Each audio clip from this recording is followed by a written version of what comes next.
एक छोटे से गांव में एक प्यारा सा बच्चा रोहित रहता था।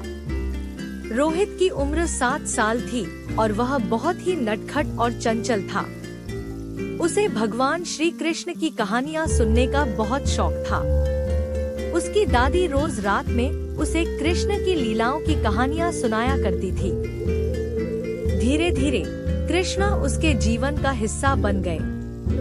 वह हर रात सोने से पहले कृष्ण का ध्यान करता और उनसे मिलने की प्रार्थना करता।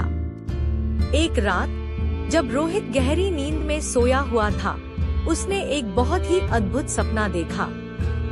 सपने में उसने देखा कि उसके कमरे का दरवाजा धीरे से खुलता है और वहाँ श्री कृष्ण अपने बाल रूप में खड़े हैं। उनके सिर पर मोर पंखों का मुकुट है, कानों में कर्णफूल और पीले वस्त्र पहने हुए हैं।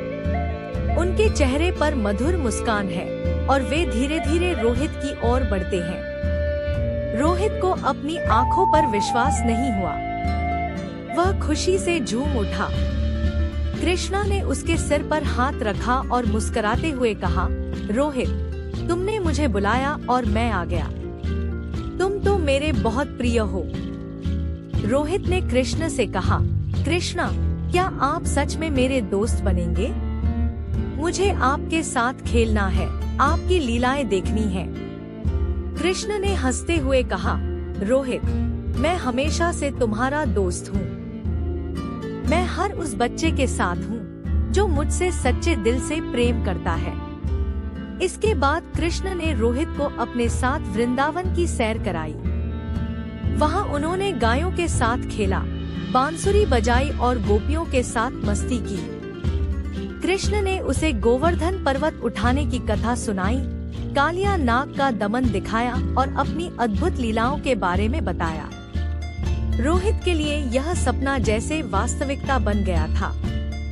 उसे हर पल ऐसा लग रहा था कि वह वास्तव में कृष्ण के साथ है।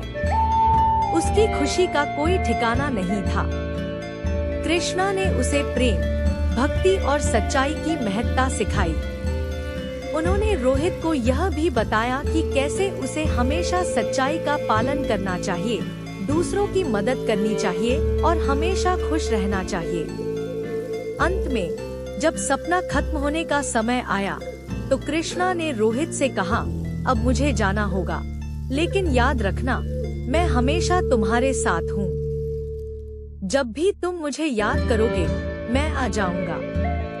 रोहित ने रोते हुए कहा, कृष्णा, मुझे अकेला मत छोड़िए, मैं आपको बहुत मिस करूंगा। कृष्णा ने रोहित को गले लगाते हुए कहा, मैं कभी भी तुम्हें अकेला नहीं छोड़ूंगा। तुम मेरे प्रिय हो और मैं हमेशा तुम्हारे दिल में रहूंगा। रोहित की आंखों से आंसू बहने लगे और वह कृष्णा के प्रेम में खो गया। अचानक उसकी आंख खुली और उसने देखा कि वह अपने बिस्तर पर है।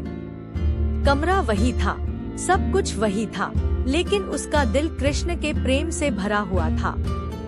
उसने दादी से सपना बताया और दादी ने कहा, रोहित, कृष्ण साक्षात तुम्हारे सपने में आए। यह तुम्हारे प्रेम और भक्ति का परिणाम है। अब तुम्हें जीवन भर उनकी सीखों पर चलना है और सच्चाई का पालन करना है। उस दिन से रोहित का जीवन बदल गया। वह और भी नटखट और चंचल हो गया, लेकिन अब उसमें एक अलग ही तरह की समझ और सच्चाई थी। वह अपने दोस्तों को भी कृष्ण की कहानियाँ सुनाता और उन्हें सच्चाई का मार्ग दिखाता। रोहित का सपना सिर्फ एक सपना नहीं था, बल्कि वह उसकी जिंदगी का सबसे अनमोल पल था। रोहित ने अपने दिल में कृष्णा को बसा लिया था और उसने ठान लिया कि वह हमेशा सच्चाई और प्रेम के रास्ते पर चलेगा। उस दिन के बाद से रोहित ने कभी भी खुद को अकेला महसूस नहीं किया, क्योंकि उसे पता था कि कृष्ण हमेशा उसके साथ है। इस तरह से कृष्ण का प्यारा सपना रोहित की जिंदगी में एक नई दिशा लेकर आया, जिसने उसे जीवन भर के लिए बदल दिया।